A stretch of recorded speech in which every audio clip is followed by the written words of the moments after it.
Será que a história do cristianismo que conhecemos há 2000 anos reflete a realidade dos acontecimentos?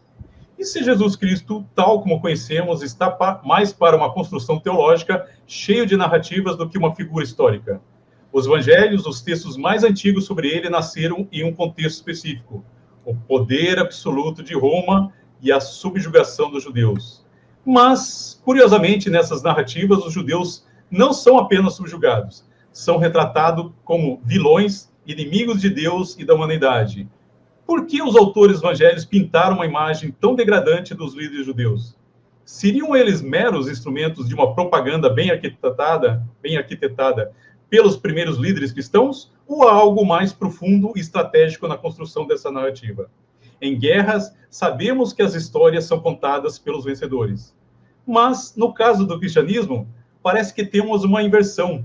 É como se a narrativa dos vencidos tivesse prevalecido. Ou será que o chamamos de narrativa dos vencidos?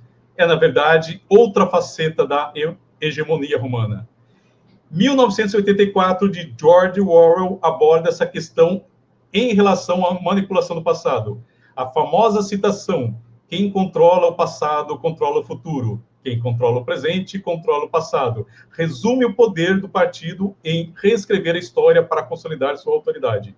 O personagem Winston Smith exemplifica isso ao lembrar de uma antiga aliança entre Oceania e Eurásia. Embora o partido afirme que sempre esteve em guerra, Orwell mostra Winston refletindo sobre a manipulação do passado pelo partido em 1984.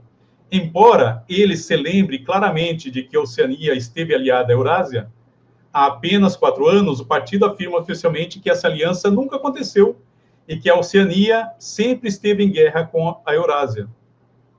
Essa contradição destaca o controle do partido sobre a realidade, apagando o registro e reescrevendo eventos.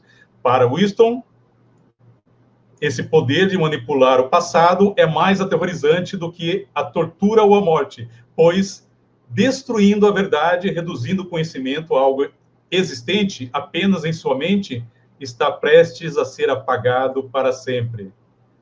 Aí, só finalizando aqui, essa manipulação da verdade, chamada de controle da realidade, garante o poder totalitário. Então, Winston, ele vai falar assim, o autor do livro, né? Winston vai dizer assim, ó, o Winston Smith diz assim, ó: e se todas outras pessoas aceitaram a mentira que o partido impôs? Se todos os registros contassem a mesma história, então a mentira passou a ser história e se tornou realidade. Quem controla o passado, dizia o slogan do partido, controla o futuro. Quem controla o presente, controla o passado. E, no entanto, o passado, embora a natureza alterável, nunca foi alterado. O que quer que fosse verdade agora era uma verdade de eternidade a eternidade.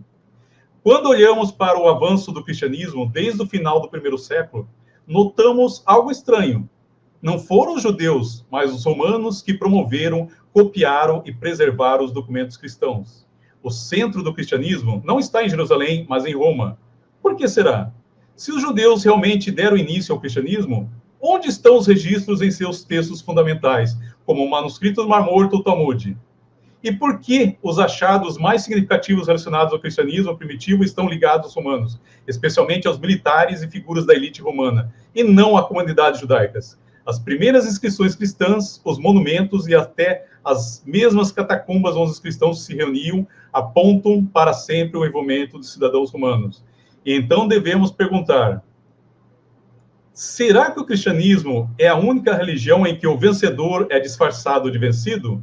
Aparentemente, Roma não apenas conquistou o mundo, mas moldou uma religião que legitimou seu poder espiritual e político.